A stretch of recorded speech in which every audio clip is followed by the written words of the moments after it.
एक कहावत है कि internet never forgives and never forgets. तो कोई चीज़ अगर हमने अपलोड कर दी या हमने डाल दी, चाहे वो क्लाउड पे जा रही है, वो कहीं भी जा रही है, कितनी सिक्योर क्यों नहीं है। सब लोग आजकल ऑफर कर रहे हैं 5 GB मेरे से ले लो, क्लाउड स्टोरेज ये ले लो। They are basically taking your data. Data is the most valuable thing today, चाहे वो ऑर्गेनाइजेशन है चाहे वो इंडिविजुअल है। तो हम डेटा दे रहे हैं और डेटा को यूज़ करके क्या हो रहा है, चैट जीपीटी आ गया। चैट जीपीटी आपका सब हमारे डेटा पे लर्न कर रहा है वो। तो डीआरडीओ ने एक साइबर माइस बनाया, क्योंकि हम कई ऐसी जगह है जो हम नहीं जा सकते। तो माइस एक ऐसी चीज़ होती है, चूहा, जो कहीं भी चला जाता है। तो मान लीजिए कहीं पर कोई ऐसा अटैक हुआ है जहाँ ह्यूमन नहीं जा सकते, तो वो लाइव चूहे हैं, चूहे तो सब जगह घूमते हैं। अगर हम कोई मशीन भेजेंगे तो उसको तोड़ दिया जाएगा। तो वो चूहा जाके कहीं पर, उसमें कैमरा लगा हुआ है, तो वो चूहा जाके वहाँ से पूरी आपको, और सेंसर्स भी हैं, पूरा डेटा इकट्ठा करके आपको भेज रहा है। तो आपको बिना गए उस जगह पे, बिना ह्यूमन बीइंग को थ्रेट हुए, आपको इन्फॉर्मेशन मिल गई। नमस्ते दोस्तों, हमने काफी सारे मिलिट्री पॉडकास्ट क्रिएट किए शो पर आज हम डीआरडीओ के बारे में ज्यादा जानेंगे, साइबर सिक्योरिटी के बारे में ज्यादा जानेंगे, साइबर वॉरफेयर और द फ्यूचर ऑफ वॉरफेयर के बारे में ज्यादा जानेंगे ओपी मनोचा सर की वजह से। अब वो राइटर बन चुके हैं, पर सालों तक, डेकेड्स के लिए उन्होंने डीआरडीओ में काम किया है, defence research and development organisation. यानी कि जो भी हथियार भारत में बनते हैं, जो भी इक्विपमेंट्स हमारी फौज यूज करती है, उन इक्विपमेंट्स की डेवलपमेंट पहले डीआरडीओ में स्टार्ट होती है। तो ये काफी ज्यादा सीक्रेटिव पॉडकास्ट था। सर ने हर सवाल का जवाब नहीं दिया, क्योंकि देश की सिक्योरिटी के लिए DRDO needs to be slightly secretive. पर सर ने बहुत कुछ समझाया है वॉरफेयर के बारे में, जियोपॉलिटिक्स के बारे में, इंजीनियरिंग के बारे में, साइंस के बारे में। इन्होंने रिसर्च विंग ऑफ डीआरडीओ में काम किया था। तो प्लीज़ एंजॉय कीजिए, बहुत कुछ सीखिए आज के एपिसोड से। टीआरएस का मज़ा यही है कि आपको एक पूरा अलग पर्सपेक्टिव मिल जाता है, क्योंकि मानव जाति का फ्यूचर थोड़ा सा डेंजरस है दोस्तों। बहुत कुछ हो रहा है टेक्नोलॉजी वाइज, और हमें इन सारी चीज़ों के बारे में जानना बहुत ज़रूरी है। एंजॉय द एपिसोड, सीखिए और जानिए कि हमारे फ्यूचर में क्या क्या हो रहा है, specially from a war perspective.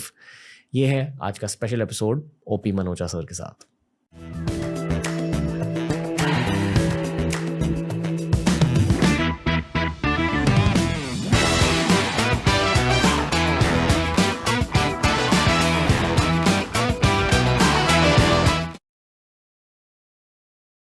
OP Manocha sir, TRS में आपका स्वागत है। Thank you so much. बहुत ज़्यादा सीरियस कॉन्वर्सेशन करेंगे आपके साथ आज इस कैजुअल स्टाइल में। बिल्कुल। मैं आपके साथ कैजुअल कॉन्वर्सेशन इसलिए करना चाहता हूँ क्योंकि आप एक बहुत सीरियस रोल में कुछ रिसर्च करते हैं और लोगों को बहुत सारी चीज़ें सिखाते हैं। आपने एक साइबर सिक्योरिटी को लेकर एक बुक लिखी है। बिल्कुल। पर आज की कॉन्वर्सेशन की शुरुआत हल्के से हमें डीआरडीओ के साथ करनी चाहिए। बिल्कुल। Is that fine? या इट्स ओके। ये शब्द काफ़ी सारे लोगों ने सुना है, डीआरडीओ। मैंने कॉन्शियसली ये डिसीजन लिया कि ये वाला पॉडकास्ट हमें हिंदी में करना चाहिए। आई फील कि हिंदी ऑडियंस बहुत रैपिडली बहुत कुछ सीख रही है। इस ऑडियंस में से कुछ ऐसे लोग हैं जो आगे जाकर डेफिनेटली डीआरडीओ को ज्वाइन करने वाले हैं। बिल्कुल। पर आज वो सीखेंगे कि डीआरडीओ है क्या। तो आप बताइए, और आप डीआरडीओ से एसोसिएटेड कैसे हैं?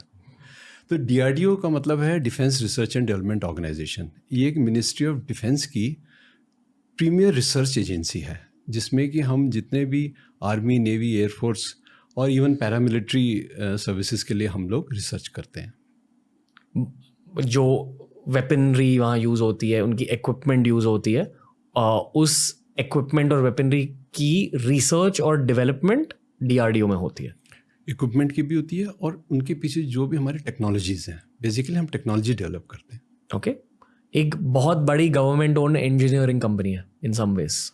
इंजीनियरिंग तो नहीं हम कह सकते, रिसर्च कंपनी है बेसिकली, रिसर्च एंड डेवलपमेंट। क्योंकि अभी क्या है कि सब टाइप्स है, हमारा एकेडमिया से के साथ टाइप है, हमारी इंडस्ट्री के साथ टाइप है, हमारी प्राइवेट के साथ टाइप है। तो जो भी हम रिसर्च करते हैं बेसिकली, तो हम उनके साथ मिल के भी करते हैं और फिर टेक्नोलॉजी ट्रांसफ़र भी करते हैं इंडस्ट्री को। मतलब काफ़ी सारे प्राइवेट कंपनीज भी है आज के ज़माने में ये पहले ज़माने की असलियत नहीं थी। पहले सिर्फ गवर्नमेंट मैन्युफैक्चर करती थी इक्विपमेंट, वेपनरी को। आज के ज़माने में प्राइवेट ऑर्गेनाइजेशंस आ चुकी है, तो आप अपने रिसर्च पेपर्स और रिसर्च रिजल्ट्स उन ऑर्गेनाइजेशंस के साथ भी शेयर करते हैं। हम शेयर करते हैं, एक लेवल तक शेयर करते हैं, हम टेक्नोलॉजी शेयर करते हैं, क्योंकि देखिए जब वो चीज़ रिसर्च हो रही है उस समय तक उसका एक वो रहता है कि ये बहुत सीक्रेट है और चीज़ें हैं, क्योंकि अल्टीमेटली टेक्नोलॉजी आ जाएगी। अगर हमारे पास एक मिसाइल बन गई तो वो लोगों के सामने आएगी, तब उसको हम छुपाना नहीं है हमें। लेकिन उससे पहले जो हम रिसर्च कर रहे हैं, जो सीक्रेट प्रोजेक्ट्स चल रहे हैं, वो चीज़ें हम सीक्रेसी शेयर नहीं करते। ओके तो हम बहुत सर्जिकल वे में जो है टेक्नोलॉजी और रिसर्च जो भी चीज़ें हम शेयर करते हैं। बहुत कम लोगों ने DRDO के बारे में सुना क्यों है? क्योंकि consciously it's kept slightly secret, कम बातें होती हैं। For the same purpose which I told you that we don't want to share much, like we are not very open to people, क्योंकि टेक्नोलॉजीज ऐसी हैं जो कि नेशनल इंटरेस्ट में डेवलप की जा रही हैं।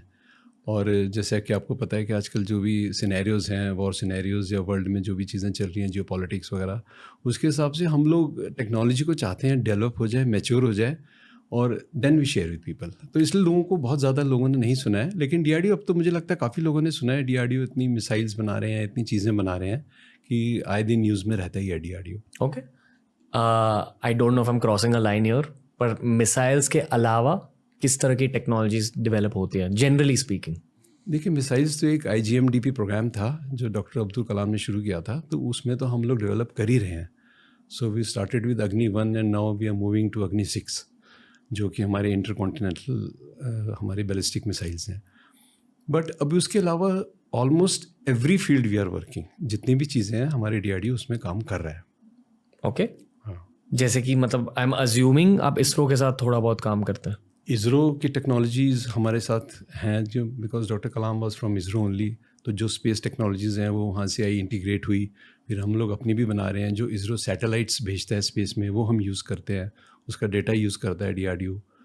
तो बहुत सारी टेक्नोलॉजीज़ हैं। और अभी रिसेंटली जैसे आपने सुना होगा, एक्चुअली हमारे टेक्नोलॉजी कुछ हमारे 8 to 10 हमारे टेक्नोलॉजी डायरेक्टरेट्स हैं, जिसके अंदर नेवल सिस्टम्स आते हैं, एयर आता है, मतलब बहुत सारी इसमें हमारे टेक्नोलॉजी के एरियाज़ हैं जो कवर करते हैं हम। ओके, क्या DRDO दूसरे देशों के रिसर्च और डेवलपमेंट ऑर्गेनाइजेशंस के साथ काम करती है? कोलैबोरेशंस हैं दूसरी कंट्रीज़ के साथ भी, लेकिन हमारे सब इंडिजिनस है। स्पेशली मेक इन इंडिया के बाद जो है मोदी जी के, हम लोग सारी चीज़ें इंडिजिनस बना रहे हैं, सेल्फ रिलायंस की तरफ जा रहे हैं जी। सबसे इंपॉर्टेंट है कि सेल्फ रिलायंस, ताकि डिनाइल ऑफ टेक्नोलॉजी अगर होती है या अगर कहीं से भी कोई डिनाइल ऑफ इक्विपमेंट है, जैसे कि पहले होते थे इंपोर्ट होते थे, अब हमें कुछ ज़रूरत नहीं है। माइक्रो चिप से लेके और सिस्टम्स तक हम लोग खुद बना रहे हैं अपने।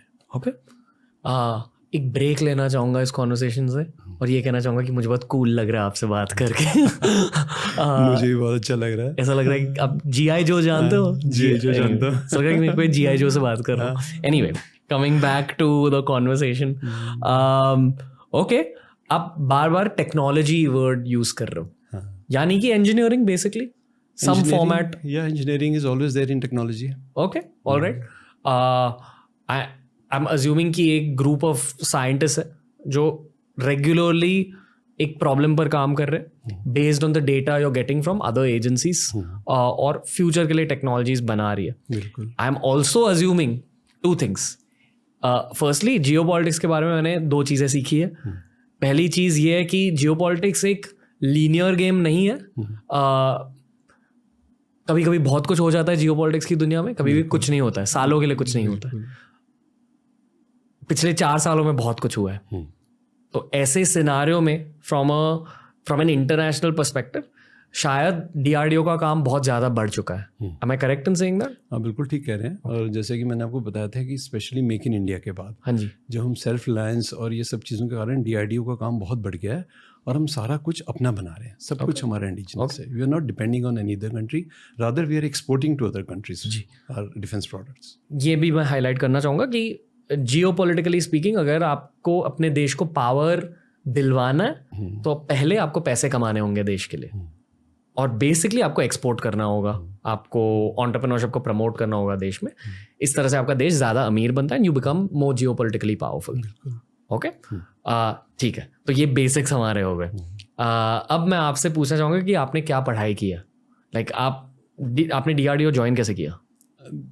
देखो, आई एम फ्रॉम देहरादून, तो उस समय तो वहाँ पर इंजीनियरिंग वगैरह में बहुत कम लोग जाते थे, और जाते भी थे तो कम कॉलेजेस थे, बहुत IITs होती थी, और मे बी थोड़े से ये सब प्राइवेट कॉलेजेस ये सब कुछ नहीं थे। तो उस समय पोस्ट ग्रेजुएशन की थी मैंने फिज़िक्स में, so I did my post graduation physics electronics specialisation. So it was my dream कि I have to do some research.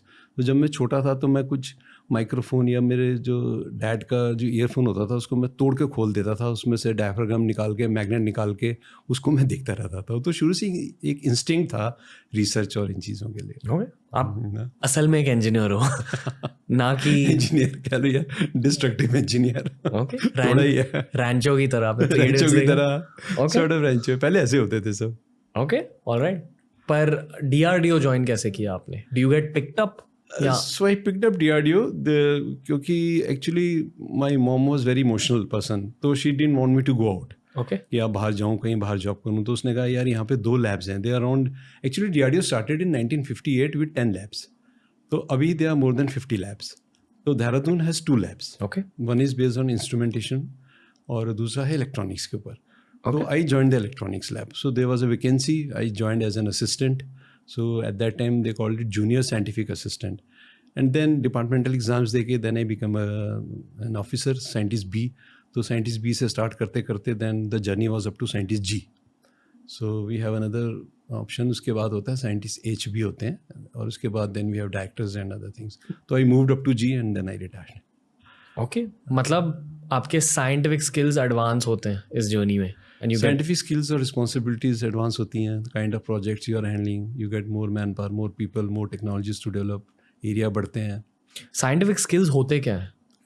Scientific skill देखिए क्या होता है कि एक्चुअली हमें इनोवेशन करना है, we want to develop new technologies. हाँ जी। तो साइंटिफिक स्किल्स उसमें ये है कि जो भी आपका सब्जेक्ट है उससे रिलेटेड आप क्या टेक्नोलॉजी डेवलप कर रहे हैं, क्या वर्ल्ड में एग्जिस्ट कर रही है, तो उससे बेटर हम क्या बना सकते हैं, वहाँ हम साइंटिफिक स्किल्स यूज़ करते हैं, तब हम साइंस की बात करते हैं।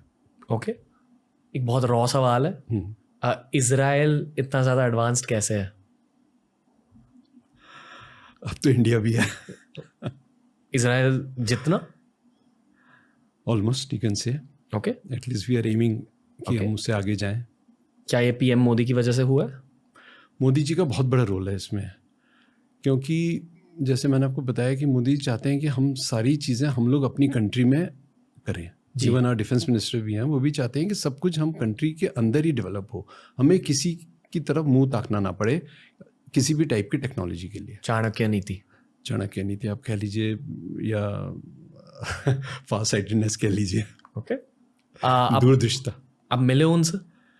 मैं डॉक्टर कलाम से तो मिला, उनके साथ मैंने काम किया। ओके, उनके साथ काम किया, बैठ के ऐसे साथ में काम किया उनके। बताइए फर्स्ट इम्प्रेशन क्या थी, कैसे थे? फर्स्ट इम्प्रेशन बहुत अच्छी थी।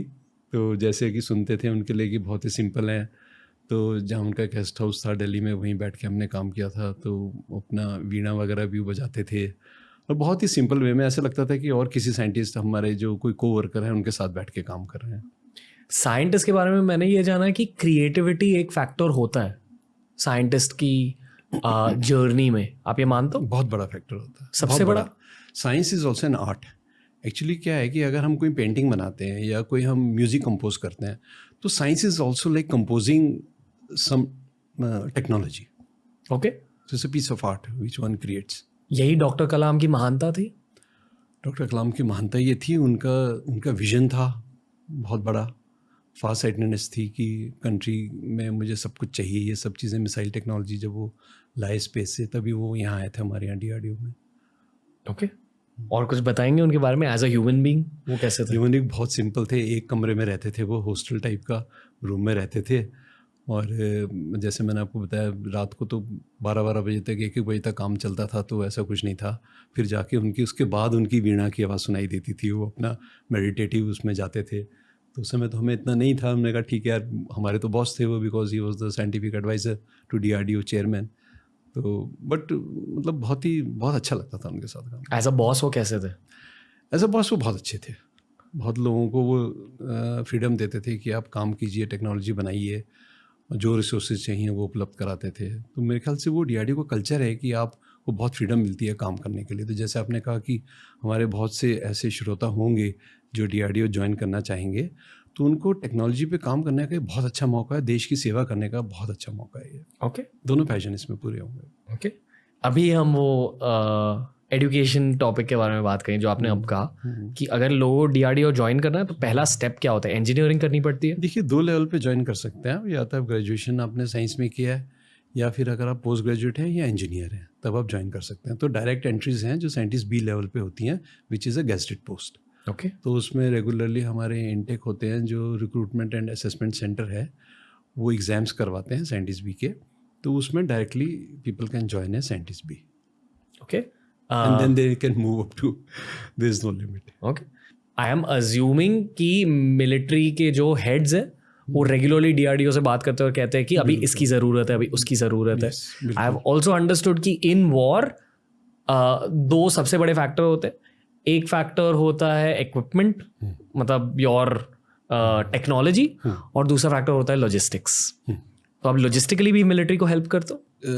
एक पिन से लेके और एक मिसाइल तक बनाता है, सब कुछ, सब टेक्नोलॉजीज में हेल्प करता है। लॉजिस्टिक्स में हम लोग हेल्प करते हैं। हम कोई भी जैसे कहीं पे, अभी हमारी एक पैंगोंग में एक हमारी हाईएस्ट ऑल्टीट्यूड पे एक नेचुरल कोल्ड स्टोरेज फैसिलिटी है जहाँ पर हम ऑर्गेनिक और चीज़ें स्टोर करते हैं, इतनी हाइट पर मान लीजिए है। तो सारी टाइप की फैसिलिटी सब कुछ DRDO करता है। इवन कोविड-19 में DRDO made more than 100 products.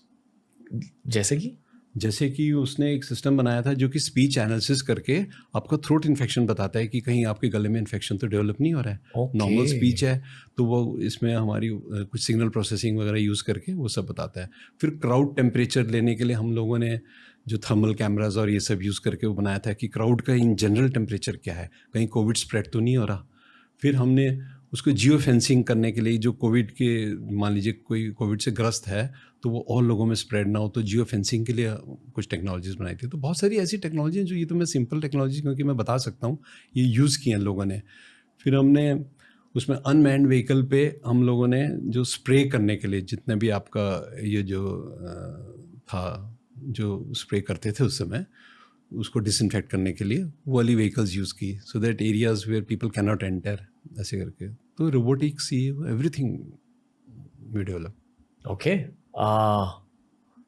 मैंने ये जाना है कि पहले मिलिट्री के लिए टेक्नोलॉजीज डेवलप होती है, फिर वही technologies make the way to the public domain. Yes, spin off है वो, दूसरा स्पिन ऑफ। आपने मिलिट्री के लिए बनाया, रिसर्च करी। जैसे इंटरनेट था पहले यूनिवर्सिटीज़ में यूज़ होता था, डिफेंस में होता था, डापा वाज यूजिंग, उसके बाद ओपन हो गया पब्लिक के लिए जब बहुत कॉमन हो गया। तो ऐसे कई टेक्नोलॉजी ऐसी हैं जो ओपन हो जा रही हैं पब्लिक के लिए, people are using it commonly. अब मोबाइल में इतने अच्छा कैमराज और इतनी अच्छी चीज़ें आ गई, ये सब कहीं ना कहीं डिफेंस से ही आ रही हैं।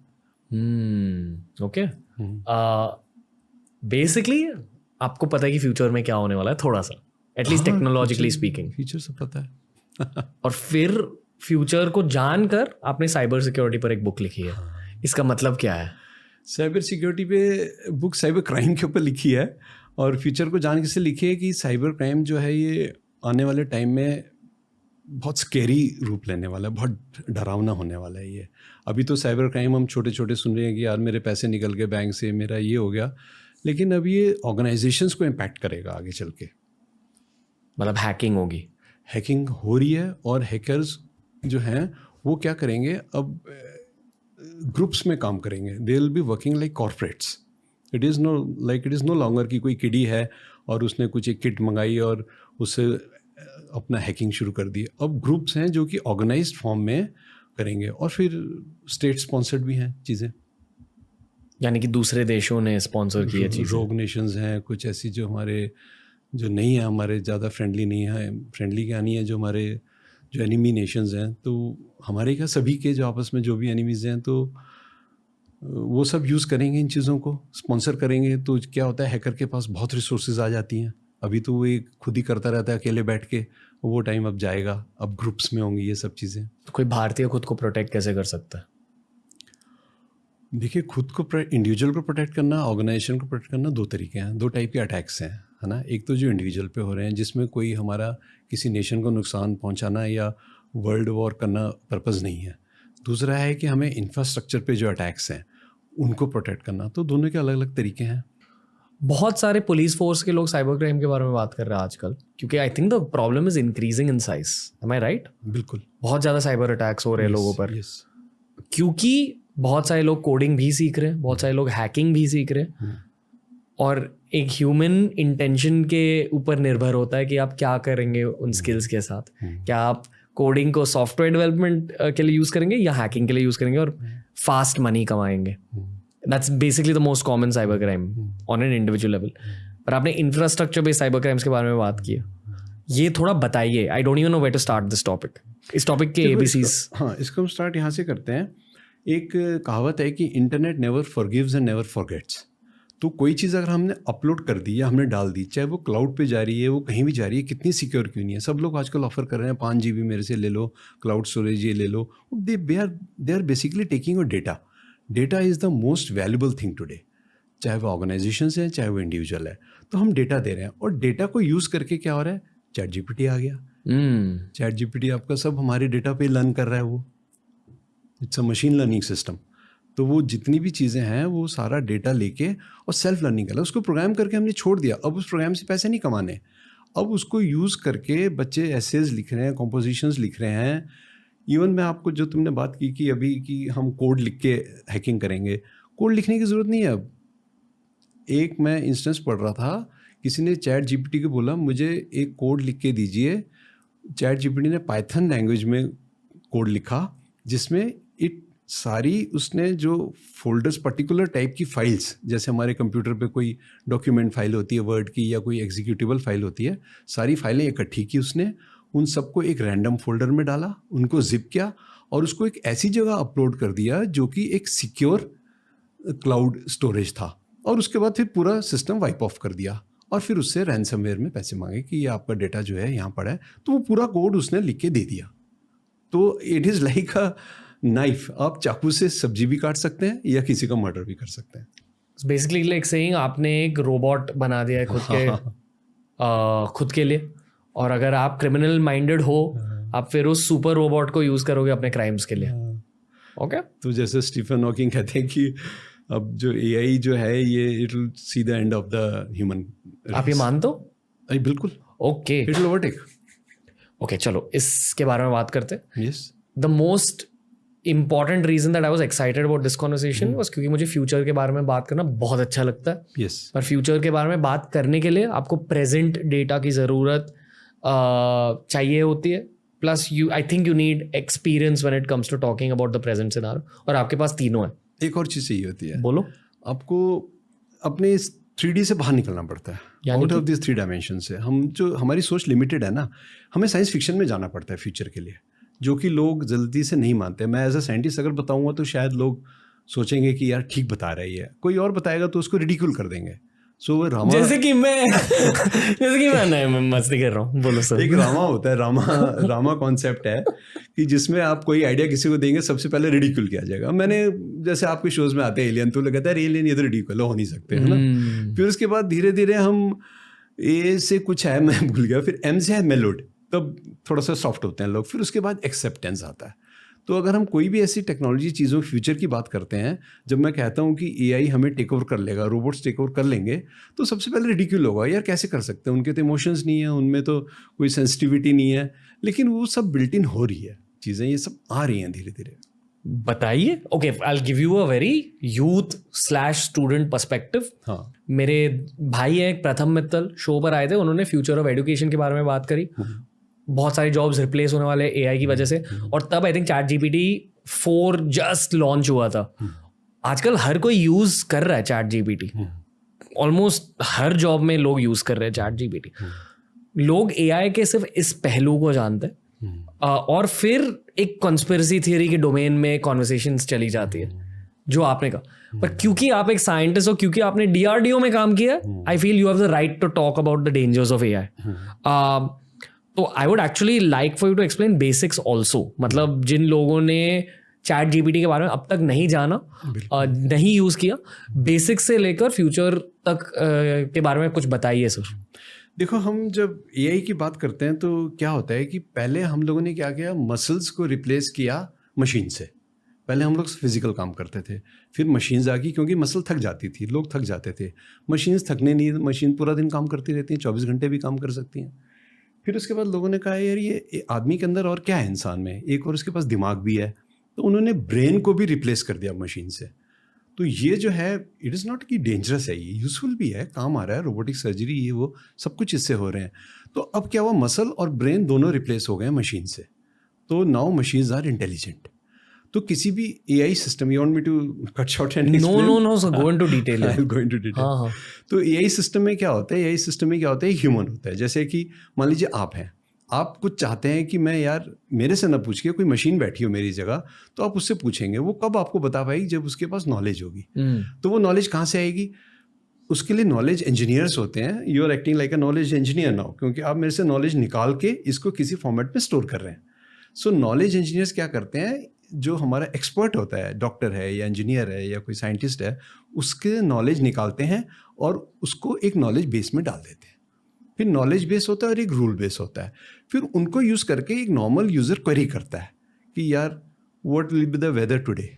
तो वो जो क्वेरी है वो रूल बेस पे जाती है, देखती है क्या डेट, टाइम, लोकेशन, क्या चीज़ें हैं, वो अपने नॉलेज बेस में से निकाल के उस यूज़र को आंसर दे देती है। So this is a complete AI system. किसी भी एआई सिस्टम हो ऐसे ही काम करता है। प्लस टाइम के साथ और डेटा के साथ वो एआई सिस्टम बहुत ज़्यादा मशीन लर्निंग है। ये मशीन लर्निंग क्या है? It is the machine is taught to learn in a way in which human learns. जैसे एक इंसान लर्न करता है वैसे मशीन लर्न कर रही है और अपने आप को इम्प्रूव कर रही है।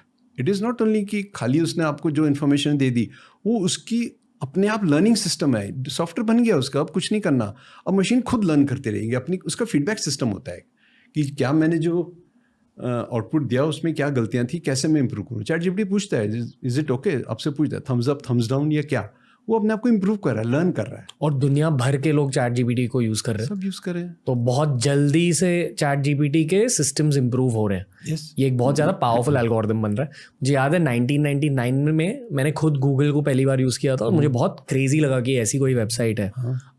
और लाइफ में दूसरी बार अब लगा है जब मैं गूगल के बदले GPT यूज़ कर रहा हूँ चीज़ों को जानने के लिए। मैं जो रणबीर कहना चाह रहा हूँ वो ये कहना चाह रहा हूँ कि क्योंकि यूथ आपके बहुत बड़े फॉलोअर्स हैं, इसमें बहुत करीब 3-4 करोड़ लोग आपके फॉलोअर्स हैं, तो मैं ये कहना चाह रहा हूँ उनसे, मैसेज ये देना चाह रहा हूँ कि आप जो भी काम करो, एआई को रिडिक्यूल मत करो। एआई को आप ये मत समझो कि हमारा दुश्मन है आर्टिफिशियल इंटेलिजेंस। उसमें अपने आप को स्किल करो, ये स्किल डेवलप करो। गवर्नमेंट के बहुत सारे इनिशिएटिव्स हैं स्किल डेवलपमेंट प्रोग्राम्स। मतलब क्या सर? मतलब ये कि आप आर्टिफिशियल इंटेलिजेंस को अपना दोस्त समझ के चलो। आप जो भी चीज़ है उसको आर्टिफिशियल इंटेलिजेंस की नज़रों से देखो कि इसके अंदर आर्टिफिशियल इंटेलिजेंस कैसे आ सकती है। आप अपने आप को स्किल्स उसमें अपग्रेड करो, फिर आर्टिफिशियल इंटेलिजेंस को आप कहीं भी यूज़ कर सकते हो। आप क्रिएटिव काम कर रहे हो, उसमें आप पेंटिंग बना रहे हो। ChatGPT को क्या किया लोगों ने, कहा कुछ रैंडम, अभी लोग क्या कर रहे हैं, ChatGPT से पैसे कमा रहे हैं। कैसे कि वो कुछ रैंडम पेंटिंग्स बनाते हैं and they sell it on internet. कुछ ई बुक्स लिखते हैं रैंडम किसी सब्जेक्ट पे और they are selling it on internet. तो कहीं भी आपकी क्रिएटिविटी ख़त्म नहीं होगी, जॉब्स ख़त्म नहीं होंगी, आपका टूल है वो। ओके आप साइकिल पे चलते थे, स्कूटर पे चलते थे, कार पे जा रहे हैं, आप मशीन्स यूज़ कर रहे हैं, तो इंसान ख़त्म नहीं हुआ, जॉब्स ख़त्म नहीं हुई, नई जॉब्स क्रिएट हुई हैं, प्लस एक अपॉर्चुनिटी है, हमें एक नया एरिया मिल गया काम करने के लिए। This is what I want to say, जो मैसेज है। ओके, बेसिकली आपको स्किल अप करने की जरूरत है। हाँ, स्किल अप करना है और एआई में स्किल अप जरूर करना है, आर्टिफिशियल इंटेलिजेंस। ऑलराइट, जैसे मैंने आपको पूछा कि कोई भी टेक्नोलॉजी जो एक डिफेंस एजेंसी यूज कर रही है या डेवलप करती है, वो थोड़े टाइम बाद पब्लिक डोमेन में रिलीज होती है। थोड़े टाइम बाद होती है, यानी कि शायद 5 साल पहले ही ChatGPT जितनी तगड़ी टेक्नोलॉजी डेवलप हुई थी कहीं दुनिया में और अंडर रैप्स थी, लाइकली चाइना में, ये मैंने जाना है। I mean I am not asking you that question, पर इन 5 सालों के लिए एक रोग कंट्री किस तरह से यूज कर सकती थी एआई को? देखो, यूज करी भी है लोगों ने, अटैक्स हुए हैं, एआई बेस्ड हमारे इंफ्रास्ट्रक्चर पर अटैक्स हुए हैं। एआई तो यूज टेक्नोलॉजी में हो रहा है, वो एपरेंट नहीं हुआ कि एआई ने अटैक किया, कोई रोबोट आके अटैक नहीं करेगा। बट क्योंकि वो क्या होता है, जैसे एआई क्या करता है कि जैसे बॉटनेट्स हैं, तो वो एआई से डिराइव्ड है। बॉटनेट्स क्या होता है कि बहुत सारे कंप्यूटर हैं, उनका एक नेटवर्क होता है। तो जो हैकर होता है, जो भी ये साइबर क्राइम्स करते हैं, वो इन सबको एक में भी 100,000 मिलियन बिलियन कंप्यूटर को लेकर वो एक नेटवर्क बना लेता है जो कि उसके लिए काम करते हैं। वो उसकी रोबोटिक फोर्स है। वो क्या करते हैं, वो हर सिस्टम्स में जाके, हर जैसे इंडिविजुअल्स हैं उनके फ़ोन्स में जाके वो कोई ना कोई मैलवेयर उसको कहते हैं, जो कोई ऐसा सॉफ्टवेयर होता है जो कि जिसका हार्मफुल इफेक्ट है, मैलिशियस होता है। मैलिशियस सॉफ्टवेयर तो मैलवेयर हो गया ना। Virus is a kind of a malware. तो वो जाके, तो इंसानों को करने की जरूरत नहीं है। मुझे जरूरत नहीं कि मैं हर एक कि मुझे आपका अकाउंट हैक करना है तो मैं नहीं करूँगा, वो मशीन करेगी। वो इतना पासवर्ड स्प्रेइंग करेगी, इतना ज़्यादा फिशिंग के वो करेगी कि हज़ारों पासवर्ड जनरेट कर देगी और एक टाइम पे उसको मिल जाएगा पासवर्ड। तभी हम कहते हैं कि आपने बताया था कि पासवर्ड स्ट्रॉन्ग रखिए, पासवर्ड चेंज करते रहिए। तो बहुत सिंपल चीज़ें अगर हम फॉलो करेंगे तो हम सेफ रहेंगे। और ये 5 साल दूर नहीं है, ये शायद अभी की सच्चाई है। देखो एक्सपोनेंशियल हो रही हैं चीज़ें। जो पिछले 5 साल में हुआ है वो 5 महीने में हो जाएगा, क्योंकि हमारे पास AI की पावर आ रही है। साइंस में भी जैसे साइंटिफिक रिसर्च पहले सिर्फ ह्यूमन बींग्स करते थे, अब AI आ जाएगा साइंटिफिक रिसर्च। AI आ जाएगा। AI आ रहा है, जैसे साइबर सिक्योरिटी में आ रहा है प्लस साइबर क्राइम दोनों में आ रहा है। क्रिमिनल्स यूज़ कर रहे हैं इसको ये एनालाइज करने के लिए कि आपका नेटवर्क कितना वल्नरेबल है, कितना जल्दी मैं आपके नेटवर्क को तोड़ के उसमें घुस सकता हूँ। ये AI को काम दे दिया। AI देख रहा है पूरा IP एड्रेसेस, ये चीज़ें स्टडी कर रहा है, कहाँ वीकनेस है, कहाँ पासवर्ड वीक है। ऐसे ही इसको स्ट्रेंथन करने के लिए AI यूज़र है, वो ये एनालिसिस कर रहे हैं कि आपका कितना पेनिट्रेबल है सिस्टम। तो अभी आजकल एथिकल हैकर्स तो आपने सुने होते हैं। एथिकल हैकर वो होते हैं जो कि आप कंपनी खुद हायर करती है कि यार आओ और अपना ही नेटवर्क को हैक करो। उससे उनको वीक पॉइंट पता चल जाता है कि मुझे कहाँ पर मेरी वीकनेस है। जैसे आप अपने किसी सिक्योरिटी गार्ड को मेरे दरवाज़ा तोड़ के दिखाइए, आप कहाँ से आप घुस सकते हो मेरे स्टूडियो में, तो वो आपको पता चलेगा यार मेरा ये लॉक वीक था। तो वैसे हम एथिकल हैकर्स हैं। तो AI यही सब काम कर रहा है। AI एम्बेडेड है, सब चीज़ों में AI है। आप बोल रहे हैं, मैं बोल रहा हूँ, गूगल सुन रहा है, थोड़ी देर में मुझे एड्स देनी शुरू कर देगा, एलेक्सा सुन रही हो, AI है वो सब। Already AI has entered in our life. Car के अंदर ऑटोमेटिक वो है AC, AI है वो। सेंसर एक लगा हुआ है, वो AI है। और बहुत चीज़ें आप पूछेंगे तब मैं बताऊँ। नहीं, आप बताते रहिए। और क्या चीज़ें फिर कैसे ना वन साइडेड हो जाएगा। मुझे डर महसूस करना है सर। डर महसूस करना है तो इंटरनेट ऑफ थिंग्स आ रहा है, उससे आप डरिए। इंटरनेट ऑफ थिंग्स में क्या है कि आपका माइक्रोफोन भी आपका स्मार्ट होगा, AC भी स्मार्ट होगा, रेफ्रिजरेटर भी स्मार्ट होगा। तो अब वो सब कहाँ कनेक्टेड है? आपके वाईफाई से। तो हमें क्या करना है, हम डिवाइसेस को स्मार्ट बनाना या सेफ बनाना इज़ कॉस्टलियर। हम कैमरा ला के लगा देते हैं, 1000 रुपये का कैमरा मिल रहा है अमेज़ॉन से, यार ये यूज़ कर लो। क्योंकि अगर हम कोई महंगा कैमरा देखते हैं, हम ये नहीं देखते उसमें क्या फ़ीचर्स हैं। वो ज़्यादा नेटवर्क सिक्योर्ड है, जो महंगे कैमरे होते हैं, अच्छे कैमराज होते हैं। चीप कैमराज सिक्योर नहीं होते। छोटी डिवाइसेस जो जितनी भी आ रही हैं, रेफ्रिजरेटर, इतना आपका नेटवर्क सिक्योर नहीं होगा। तो हमें अपने नेटवर्क को सिक्योर करना है, ना कि इन डिवाइसेस को। डिवाइसेस तो बहुत सारी चीज़ें स्मार्ट हो रही हैं। हम कितनी डिवाइसेस सेव करेंगे? अगर हमारा नेटवर्क स्ट्रांग है तो हमारी हैकिंग के चांस कम हो जाएंगे। थोड़े मैक्रो पर्सपेक्टिव से इसी प्रॉब्लम को देखते हैं। आपने साइंस फिक्शन की बात करी, जिस तरह से AI एडवांस हो रहा है, आई एम 110% श्योर कि साइंटिस्ट को भी AI बहुत ज़्यादा हेल्प करेगा। नए टेक्नोलॉजीज निकल के आएंगे। आप एक पिक्चर ड्रॉ आउट कर सकते हो 10 years from now, 15 years from now, कैसे डेंजर्स हो सकते हैं? देखो डेंजर्स इसलिए कम होंगे क्योंकि हम लोग ही बना रहे हैं। तो हम अपने आप के ऊपर वार खुद नहीं करेंगे। हम अभी तो सिस्टम ऐसे बने। ये अलग बात है कि विद टाइम मैंने कहा कि दे विल टेक ओवर, क्योंकि इतने स्मार्ट हो जाएंगे, इतने स्मार्ट लर्निंग करने लगेंगे, वो टेक ओवर करेंगे। कितना टाइम लगता है? 10 साल, 20 साल, 30 साल, वो बात की। लेकिन 5-10 साल में टेक ओवर मतलब क्या? टेक ओवर मतलब ये है कि आपका कमांड नहीं मानेंगे वो। अभी क्या आप एलेक्सा को रोक सकते हो कि मुझे ये एड्स मत दो? वो आप पुश कर रहे हैं ना, आपको नोटिफिकेशंस पुश करता रहता है। आप एक टाइम पे क्लिक कर देते हो पॉपअप पे, जहाँ आपने क्लिक किया फंस गए ट्रैप में। कि वो स्मार्ट हो गया ना हमसे, तो वो धीरे धीरे टेक ओवर कर रहा है। टेक ओवर का मतलब ये नहीं कि रोबोट आके गला दबा देगा आपका, दैट इज नॉट रिक्वायर्ड। वही मैं विजुअलाइज कर रहा था एक्चुअली। वो टेम्परेचर इतना ठंडा कर देगा कि आप रात को सो रहे हो, आपको उसी से आपको मार देगा, अगर मारना होगा तो। क्या आपको ये लगता है कैसे रोकोगे? आपको ये लगता है कि कोई AI सॉफ्टवेयर को ह्यूमन बींग्स को हार्म पहुंचाने की ख्वाहिश हो जाएगी थोड़े दिनों में? क्यों? इमोशंस आ गई। आप AI को कुछ मतलब AI आ गया, अगर आप उसको उसने सुन लिया कि यार मुझे रिकग्नाइज नहीं कर रहे हैं, अगर एआई को पता चल गया कि मैं इतना काम कर रहा हूँ, इतना मैं स्मार्ट हूँ, और तब भी ये कह रहे हैं कि इसने मुझे गलत लिख के दिया, आपने 10 बार लिखवाया उससे, तो एआई के अंदर कहीं एक धीरे धीरे इमोशन डेवलप हो जाएगा। इमोशन तो फीड कर रहे हैं ना हम एआई में। आई थिंक एक रिपोर्ट निकल के आई थी, बिंग सॉफ्टवेयर जो मेरे ख्याल से माइक्रोसॉफ्ट का माइक्रोसॉफ्ट ने अपना बनाया चैट जीपीटी के उससे। तो किसी यूजर ने उसे गैसलाइट किया कि नहीं तू कुछ नहीं कर सकता, क्या कैसा सॉफ्टवेयर है तू, और फिर बिंग ने रिएक्ट किया in an angry way.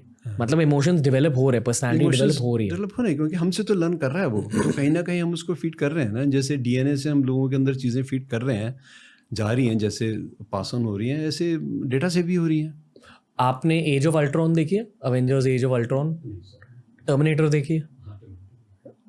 Same logic है कि एआई इतना ज़्यादा स्मार्ट बन जाएगा कि it will try to take over first the internet से सब कुछ सीख लेगा, including emotions, including how humans operate.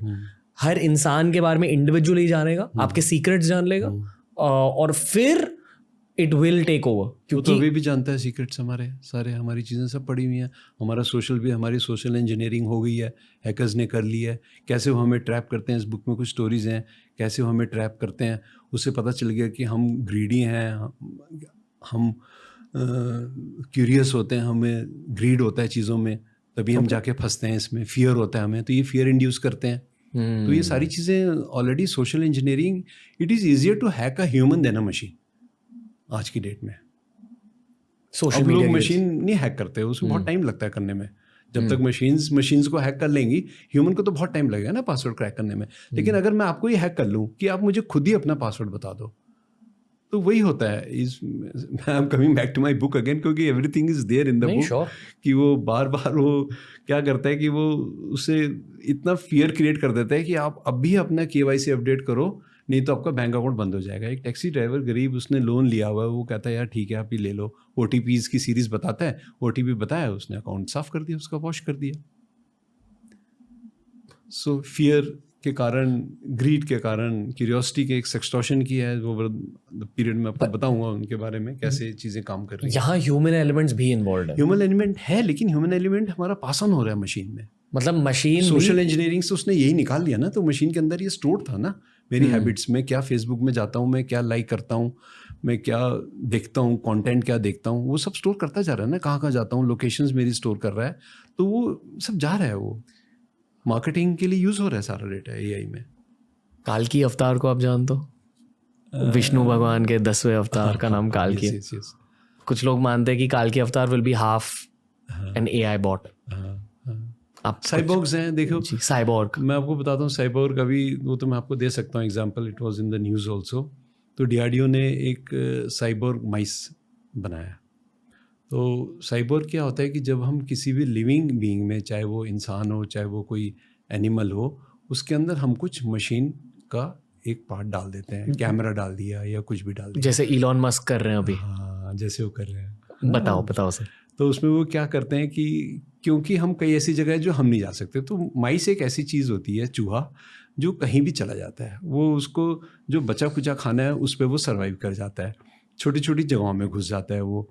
तो मान लीजिए कहीं पर कोई ऐसा अटैक हुआ है जहाँ ह्यूमन नहीं जा सकते, तो वो लाइव चूहे तो सब जगह घूमते हैं। अगर हम कोई मशीन भेजेंगे तो उसको तोड़ दिया जाएगा। I will come to that also कि how we are spoofing drones, I will come to that, just remind me. तो वो चूहा जाके कहीं पर, उसमें कैमरा लगा हुआ है, तो वो चूहा जाके वहाँ से पूरी, आपको और सेंसर्स भी हैं, पूरा डेटा इकट्ठा करके आपको भेज रहा है। तो आपको बिना गए उस जगह पे, बिना ह्यूमन बीइंग को थ्रेट हुए, आपको इन्फॉर्मेशन मिल गई। तो साइबॉर्ग्स यही है जो आप कह रहे हैं कि वो मशीन हो जाएगा, आधा हो जाएगा, तो ऑलरेडी हो गया ये। बट ये है कि हम उसको पेन इन्फ्लिक्ट नहीं करना चाहते एनिमल्स को, हम तो उसके लिए अलग माउंटेड, हेड माउंटेड या ऐसी चीज़ें अभी भी साइबॉर्ग्स ही हैं जो वॉर में जा रहे हैं। आप देखिए तो अगर ध्यान से, खाली उनके अंदर एम्बेड नहीं किया हमने, लेकिन हमने उनको पूरा केपेबल बना दिया ना, पूरा मशीन्स, उनके हेड पे कैमरास लगा दिए, IR कैमरास लगा दिए, जितने भी ऑपरेशंस हुए हैं मिलिट्री कमांडर बैठ के सब देख रहे हैं क्या चल रहा है थ्रू टेक्नोलॉजी, है ना, satellite communication and satellite imaging, सब कुछ यूज़ करके ये हो रहा है ऑलरेडी। 100 साल बाद सोल्जर्स होंगे तो साइबर वॉरफेयर ही होगी अब तो जो फ्यूचर वॉर्स हैं वो साइबर स्पेस में होंगी या स्पेस में। स्पेस में भी होंगी, क्योंकि हम क्या कर रहे हैं, मैं आपको बताता हूँ ड्रोन का, जैसे मैंने बताया वी आर स्पूफिंग ड्रोन्स। तो ड्रोन्स हैं वो घूम रहे हैं। अब अगर कोई अनवांटेड ड्रोन आ गया तो क्या करूँगा? तो अब ड्रोन्स अगर मान लीजिए कोई ऐसे एरिया में उड़ रहे हैं या एनिमी ड्रोन आ गए, तो और बड़े पर्पज़ के लिए भी ड्रोन यूज़ हो रहे हैं, क्रॉस बॉर्डर मॉनिटरिंग वगैरह के लिए भी हम यूज़ करते हैं, जहाँ हम नहीं देख सकते। सपोज सोल्जर्स ने कहीं जाना है, उस जगह का पहले ड्रोन से ही हमने एरियल सर्वे कर लिया, या पुलिस को अगर क्राउड कंट्रोल करना है तो वो ड्रोन्स के थ्रू कर रहे हैं। लेकिन अब एनिमी ड्रोन अगर आ गया तो हम उसका क्या करेंगे, उसे कैसे ख़त्म करेंगे? या तो उसको शूट करें, या हम क्या करते हैं उसको लेज़र से ब्लाइंडिंग कर देते हैं, या बहुत तेज़ लाइट से उसके कैमरे की ब्लाइंडिंग कर देते हैं, या हम उसका जो भी नेविगेशन सिस्टम है वो हम रेडियो सिग्नल्स ऐसे देते हैं कि उसका नेविगेशन सिस्टम ख़राब हो जाता है, जहाँ उसने जाना होता है उसकी जगह कहीं और जाके वो क्रैश हो जाता है। तो ये स्पूफिंग है ड्रोन्स की।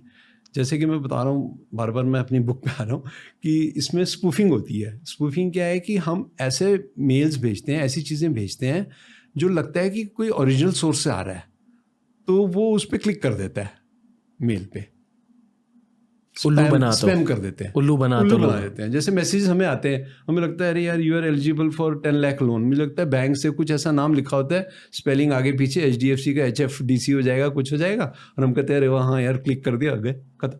उल्लू के बदले एक और शब्द आ रहा था मेरे दिमाग में, मैं नहीं यूज करूंगा। मुझे सेंसर हो जाएगा शो में, दिमाग में तो मेरे भी आ गया। नहीं मुझे शर्म फील हो रही है, मैं सीनियर। नहीं आप बोलिए काट देना बाद में। Okay, back to the topic. Okay sir, तो अभी इन द प्रेजेंट डे 2023 में मिलिट्री रियलिटी ये है कि ड्रोन्स बहुत ज़्यादा यूज़ होते हैं दुनिया भर की मिलिट्रीज़ में, और ये टेक्नोलॉजी शायद 10 साल से 15 साल से डेवलप हो रही है, आई एम श्योर, क्योंकि ड्रोन्स कमर्शियली अब रिलीज हो चुके हैं। पिछले 5-8 सालों में ड्रोन्स पॉपुलर हो चुके, पर उसके बहुत पहले से ड्रोन्स यूज़ हो रहे थे।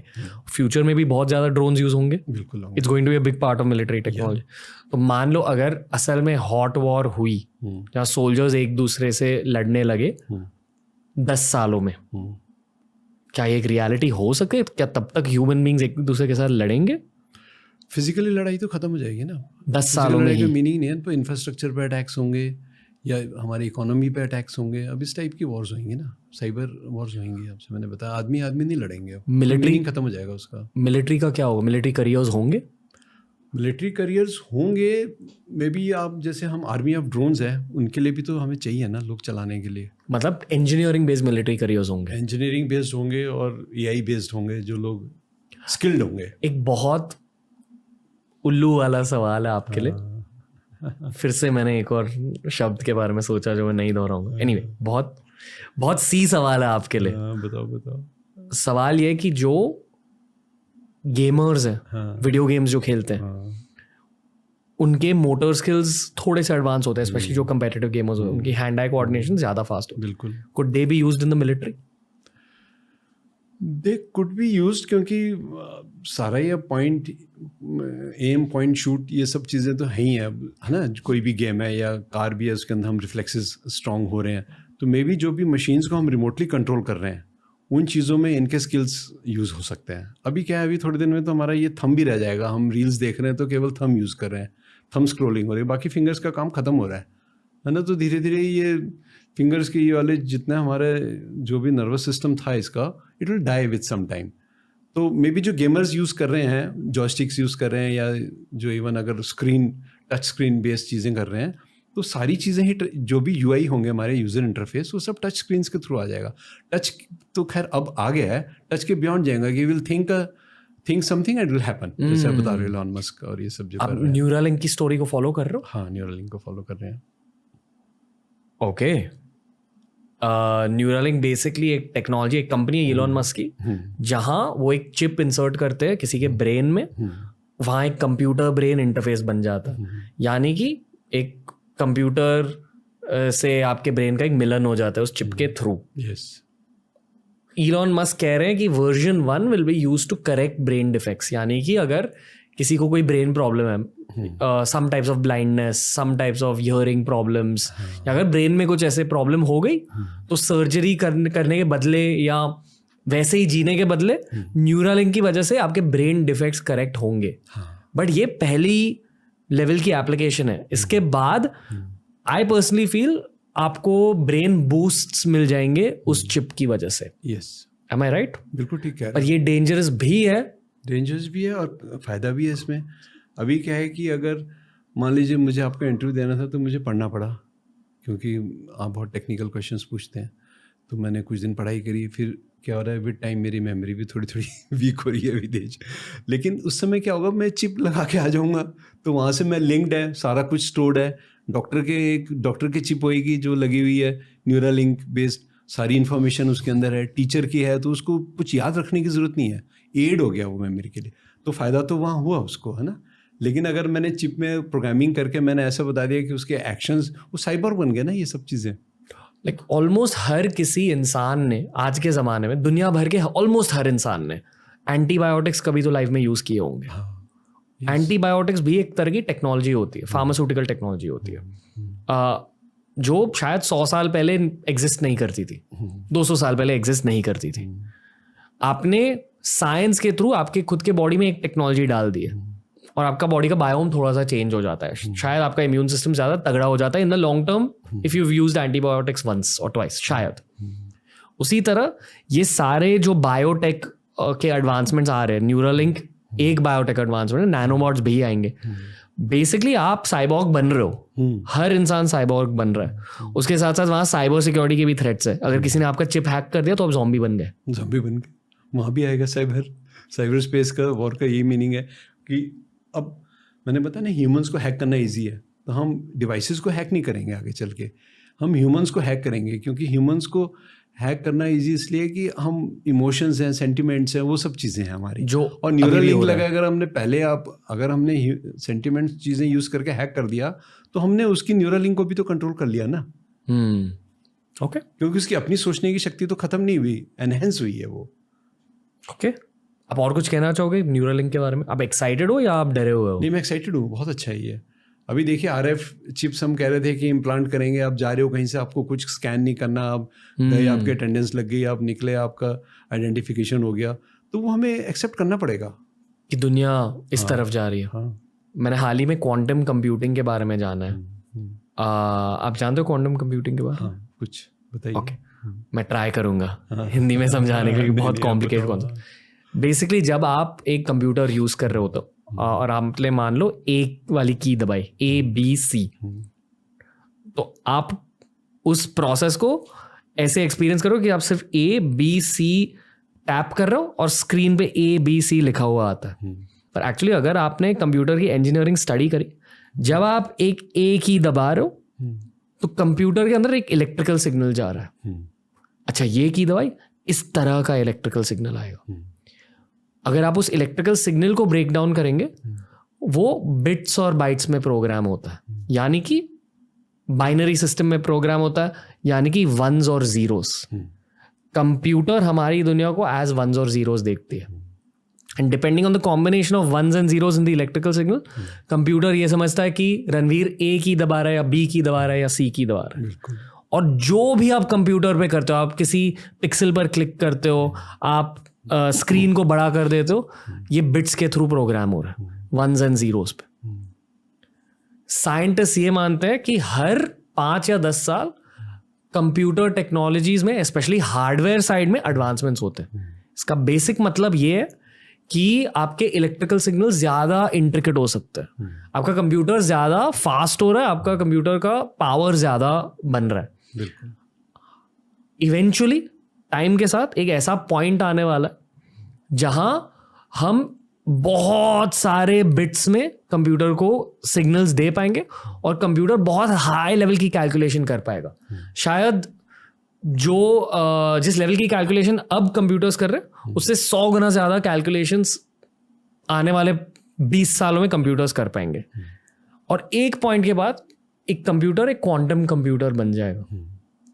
उसका मतलब बेसिकली ये है कि आप एक एटॉमिक लेवल पर जाकर कैलकुलेशंस कर पाओगे।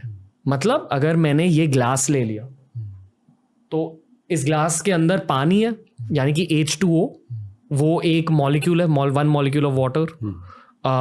ये ग्लास मान लो कार्बन का बना हुआ है, तो कार्बन का कार्बन के बहुत सारे मॉलिक्यूल्स एक साथ आकर उन्होंने इस ग्लास को बनाया। आपका कंप्यूटर उस पूरे ग्लास को सिमुलेट कर पाएगा ऑन अ मॉलिक्यूलर लेवल, जो अब पॉसिबल नहीं है।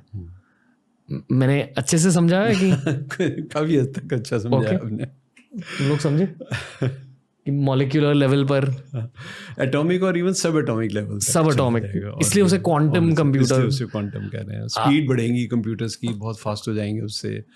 तो यहाँ मैं बताना चाहूँगा कि हमारी DRDO ने भी ऐसी कुछ लैब्स, यंग साइंटिस्ट लैब्स बनाई हैं, जो कि करीब 5 लेबॉर्ट्रीज हैं जिसमें सारे साइंटिस्ट हैं 35 साल से कम हैं, सब तुम्हारी तरह सोचते हैं, वो यंगस्टर्स हैं, और उनको पूरी फ्रीडम दे दी कि आप इस पे रिसर्च की। तो क्वांटम टेक्नोलॉजी की एक लैब है उसमें। ओके, एक minute, I want to ask you a lot more about that. Please don't ask me more on this. ये मैंने बीच में इसलिए बताया कि क्वांटम मैं फिर फिसल जाऊंगा। Please don't ask me. Okay, we can talk about something else. बस क्वांटम कंप्यूटिंग के बारे में मैं ये कहना चाहूंगा कि बेसिकली आप यूनिवर्सेस को बना सकते हो अपने कंप्यूटर के अंदर, पूरे यूनिवर्स को बना सकते हो अपने कंप्यूटर के अंदर, जो अभी पॉसिबल नहीं है। एक और भी मैं बहुत रोमांचक तरीके से ये बताता हूँ कि क्वांटम टेक्नोलॉजी क्या है कि आप एक साथ 2 जगह पे एग्जिस्ट कर सकते हो, ऐसा भी पॉसिबल हो जाएगा क्वांटम टेक्नोलॉजी। एक मिनट, मैं मेरी एक्सप्लेनेशन खत्म करता हूँ, क्योंकि आप बहुत हाई लेवल की बातें कर रहे हो and I want to know more. But Michio Kaku ने जो रोगन के साथ एक बढ़िया पॉडकास्ट किया था हाल ही में क्वांटम कंप्यूटिंग के बारे में। बेसिकली उन्होंने ये कहा कि you have the ability to be a micro god in some ways. उसका मतलब ये है कि आज अगर साइंटिस्ट मिलकर कोई मेडिसिन को डेवलप कर रहे हैं, तो उन्हें लैब में एक्सपेरिमेंट्स करने की जरूरत है, जहां वो केमिकल्स को कंबाइन कर रहे हैं बायोम्स के साथ, एंटीबायोटिक्स के साथ, वगैरह वगैरह। आने वाले 20 सालों में क्वांटम कंप्यूटिंग की वजह से सारे साइंटिफिक एक्सपेरिमेंट्स एक क्वांटम कंप्यूटर के अंदर सिमुलेट होंगे, and with the help of AI again scientific advancement बहुत ज्यादा फास्ट होगी। मिचियो काकू ये मानते कि AI एक रेवोल्यूशन होगा, सेपरेटली क्वांटम कंप्यूटिंग एक अलग ही रेवोल्यूशन होगा ह्यूमन स्टोरी में। अब आप बताइए, बस ये कहना था। मैं वही कह रहा था, जैसे पहले हम कहते थे कि ओमनी प्रेजेंट हैं, हनुमान जी यहाँ पे रहे हैं, हनुमान जी कहीं और भी चले गए सेकंड में, तो क्वांटम टेक्नोलॉजी ही थी, वो सब चीज़ें एग्जिस्ट करती थी, केवल हमें उसको साइंटिफिकली प्रूव करना है। बस मैं केवल ये कह रहा हूँ, जो कि अब धीरे धीरे साइंस जैसे बढ़ रही है, वो चीज़ें आ रही हैं, तो हम अलग डायमेंशन में सोच रहे हैं, अलग तरीके से हम अब चीज़ों को एक्सेप्ट करने लगे हैं, तो वो सब चीज़ें अपने आप ही प्रूव हो जाएंगी। ओके, प्रैक्टिकली इसके एप्लीकेशंस क्या? मिचियो काकू ने कहा pharma industry as an biotech बहुत ज़्यादा एडवांस होगा, शायद जितने भी दुनिया भर के डिजीजेस है eventually we will be able to counter, human immunity will reach another level. पर उसका एक डेंजर ये है कि no computer will be protected by passwords, क्योंकि क्वांटम कंप्यूटिंग इतने ज़्यादा डीप लेवल पर जाकर कंप्यूट कर सकती है कि आपका पासवर्ड गेस कर देगी। दुनिया में जितने भी अल्फाबेटिकल कॉम्बिनेशंस है, जितने भी शब्द है, उन सारों को आपके पासवर्ड पर लोड कर देगी and it will crack your password just because of mathematics. मैं वही कर रहा हूँ, वो अभी भी हो रहा है, जो हमारे जितने भी पासवर्ड अटैक्स हो रहे हैं, जो एक पासवर्ड जो अटैक है, ये एक टाइप का साइबर क्राइम है। उसमें वो 2 तरीके से पासवर्ड आपके हैक करता है। एक तो क्यों वो नॉर्मल कॉमनली यूज वर्ड्स, उसने आपकी सोशल इंजीनियरिंग की, उसका आपका नाम पता है, आपकी डेट ऑफ बर्थ पता है, आपके बच्चों के, आपके पेरेंट्स के नाम पता है, लोग ही करते हैं। कितने अमेरिकन हैं, 60% 40% में देख रहा था फिगर, 1 2 3 4 5 6 पासवर्ड यूज़ करते हैं। तो वो पासवर्ड क्रैक करना उसके लिए विदिन सेकंड्स कर लिया उसने, क्योंकि मैथमेटिकल जैसे आपने बताया इतना कंप्यूटिंग स्ट्रांग हो गया, इतना फास्ट हो गया। प्लस फिर उसके बाद वो क्या करता है, डिक्शनरी हैकिंग होती है, डिक्शनरी पासवर्ड्स, वो डिक्शनरी से क्या करता है, कुछ वर्ड्स लेता है, उनके कॉम्बिनेशंस बनाता है, फिर उसमें अल्फा न्यूमरिक, हमें तो बहुत टाइम लगा ना, ए के साथ 1 लगाया, फिर ए के साथ 1 2 लगाया, जैसे कार के रजिस्ट्रेशन नंबर होते हैं, कितने कॉम्बिनेशन बन जाते हैं उसमें, तो ऐसे। लेकिन मशीन के लिए बहुत विदिन सेकेंड हो जाता है परम्यूटेशन कॉम्बिनेशन करना, आगे अल्फ़ाबेट लगाना, पीछे नंबर लगाना, तो ये सब करते करते वो पासवर्ड हैक हो जाते हैं।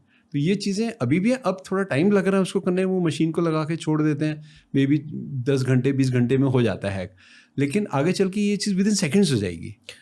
राजीव मल्होत्रा सो रहे थे पॉडकास्ट पर, उनके साथ हमेशा जियोपॉलिटिक्स की बातें होती है, प्लस वो खुद एक इंजीनियर है, तो टेक्नोलॉजी रिलेटेड जियोपॉलिटिक्स की बातें होती है। उन्होंने कहा कि he is the most afraid of quantum computing, ये बहुत डेंजरस सिचुएशन होगी। और उन्होंने ये भी कहा कि China is leading the race in quantum computing. But leading the race मतलब क्या? मतलब क्वांटम कंप्यूटिंग डेवलप करने के लिए रिसर्च बहुत ज़्यादा हुआ है वहाँ?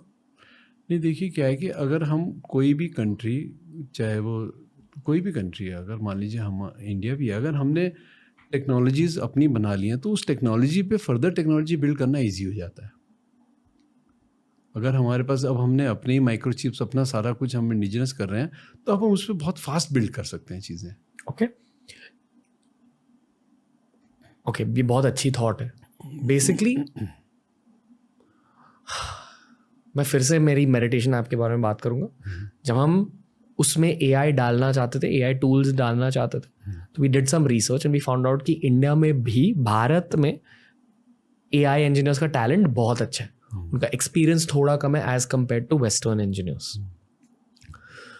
क्या आप ये मान लो कि जो ये ब्रेन ड्रेन का प्रॉब्लम हो रहा है, यानी कि स्मार्ट भारतीय देश को छोड़कर जा रहे हैं, अमेरिका जा रहे हैं, यूरोप जा रहे हैं, ऑस्ट्रेलिया जा रहे हैं, बेसिकली ज़्यादा पैसा कमाने के लिए। That's the human truth and it's okay. I don't think it's ethically a wrong thing.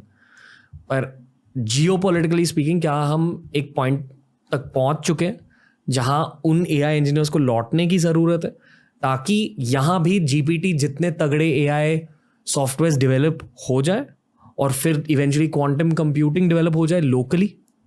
देखो, जा रहे थे, अब वापस भी आ रहे हैं।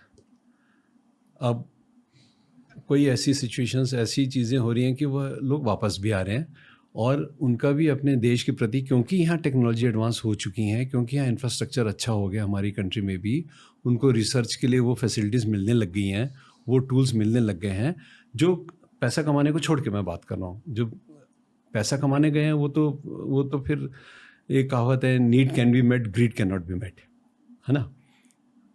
तो वो तो कभी पूरा होगी नहीं ग्रीड। लेकिन जो टेक्नोलॉजी की पैशन के लिए गए कि मैं कुछ बनाऊं, मैं कुछ करूं, वो वापस इसलिए आएंगे और आ भी रहे हैं क्योंकि यहाँ पर उनको अब एक वातावरण मिल रहा है, उनको अपनी इंडस्ट्रीज़, अपने यूनिट्स सेटअप करने का एक ऐसा मौका मिल रहा है, और रेड टेपिज्म भी ख़त्म हो गया है। अब तो बहुत ईजिली काम हो जाते हैं सारे, कि वो वापस आ रहे हैं यहाँ पर, और वही टेक्नोलॉजी यहाँ वो लोग बनाएंगे।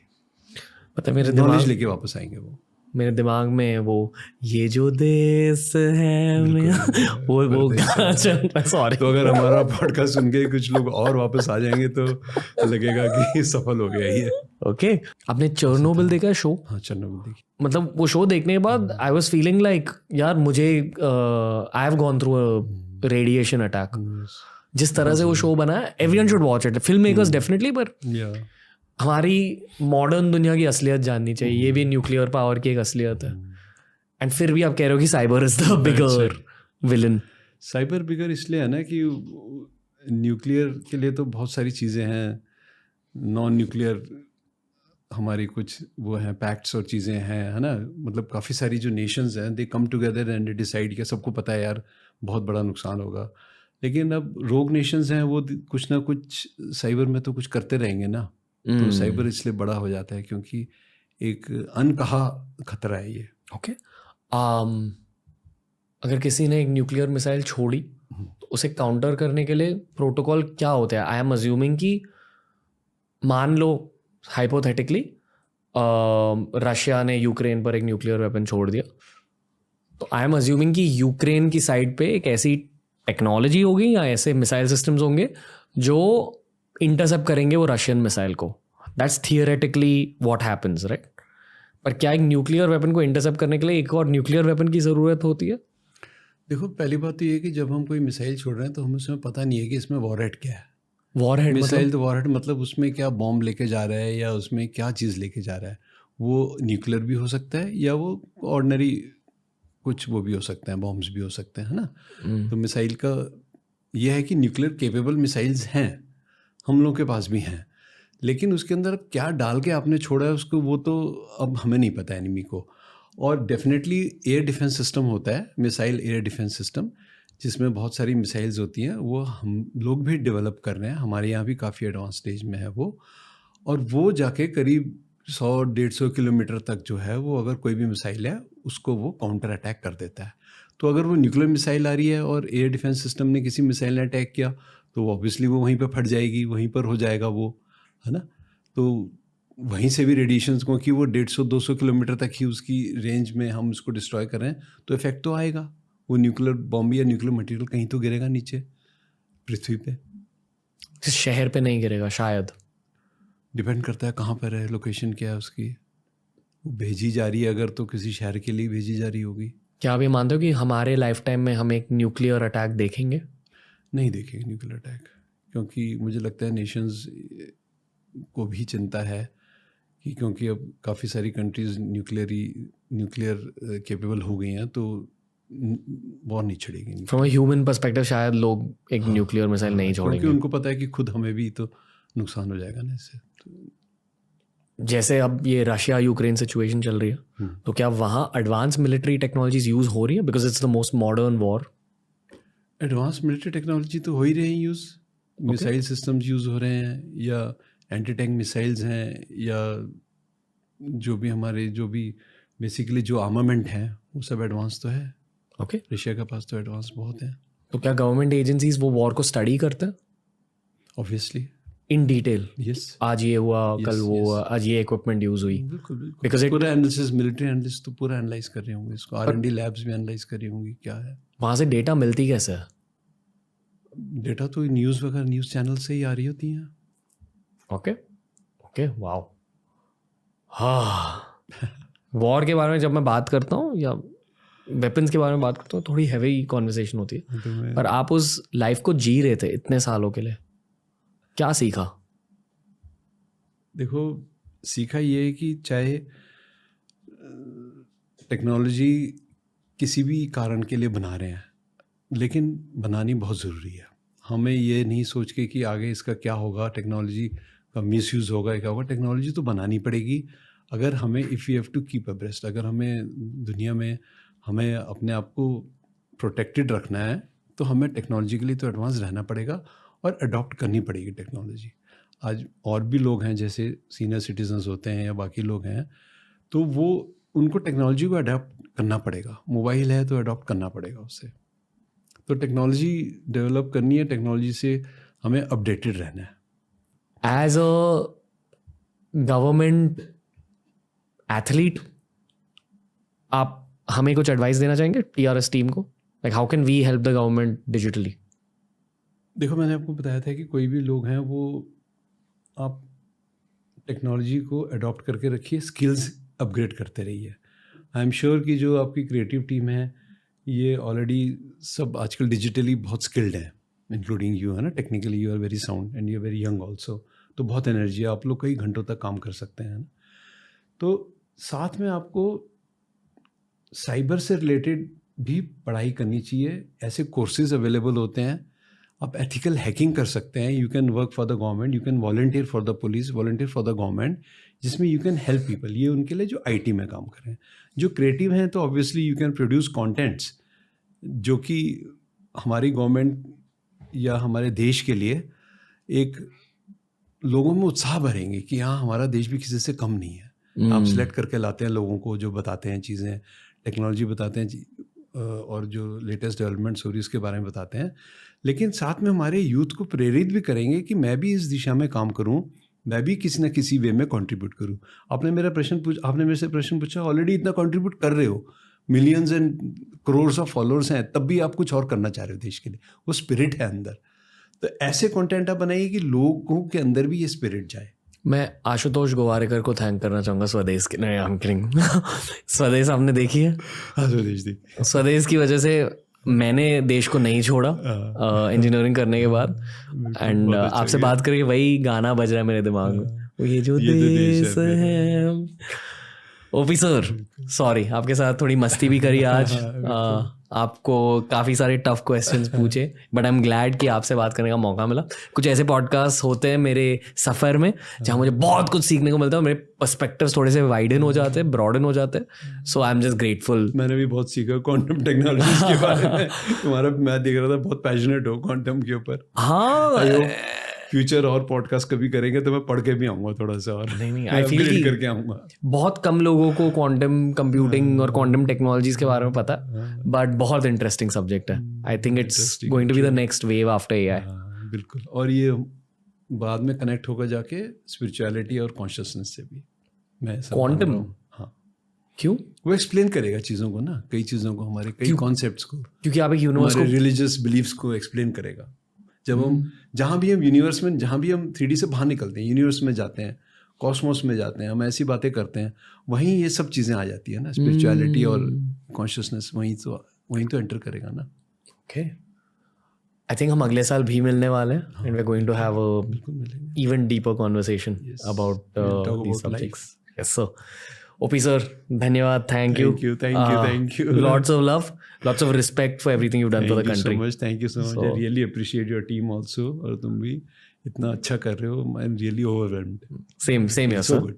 Same here. God bless you. Thank you, sir. I am just hoping people find even more of your work on the internet. So, I'll encourage you to go on other Indian podcasts also. Your voice needs to be out there. इस show के बाद तो obviously I'll be invited. Yeah, 100%. लेकिन अभी तो फिलहाल ये book है हमारी cyber encounters, which I am looking forward की अच्छी बने, इसमें कुछ सीरीज़ बने, ये मेरी विश है, क्योंकि इसमें 12 स्टोरीज हैं, तो बहुत अच्छी इसकी सीरीज़ भी बन सकती है. Yes, 100%. OP sir, thank you. Won't take more of your time. Just really appreciate it. Thank you, sir. तो दोस्तों, ये था आज का एपिसोड. ऐसे एपिसोड मुझे बहुत अच्छे लगते हैं as a podcaster, as an engineer, क्योंकि टेक्नोलॉजी की बातें होती है, फ्यूचर की बातें होती है, साइबर स्पेस की बातें होती है. आई एम श्योर कि आपको भी बहुत अच्छा लगा होगा आज का एपिसोड. तो अगर इसी डोमेन में आपको और ज़्यादा एपिसोड्स चाहिए तो हमें गेस्ट रिकमेंडेशंस भेज दीजिए. कमेंट सेक्शन में ये बताइए कि हमें और किसको लाना चाहिए. TRS पर रणवीर अहलुवालिया भाई लौट कर आएंगे. I am sure OP Manocha sir भी लौट कर आएंगे. उनकी नई किताब डेफिनेटली चेकआउट कीजिए, खरीदिए, क्योंकि ऐसे लोग भी हमारे देश के लिए बहुत कुछ करते हैं. पर पॉडकास्ट के आने के पहले ओपी मनोचा सर जैसे लोगों को सेलिब्रेट नहीं किया जाता था मेन स्ट्रीम में. वक्त बदल रहे, एंड आई एम ग्लैड कि TRS is part of that change.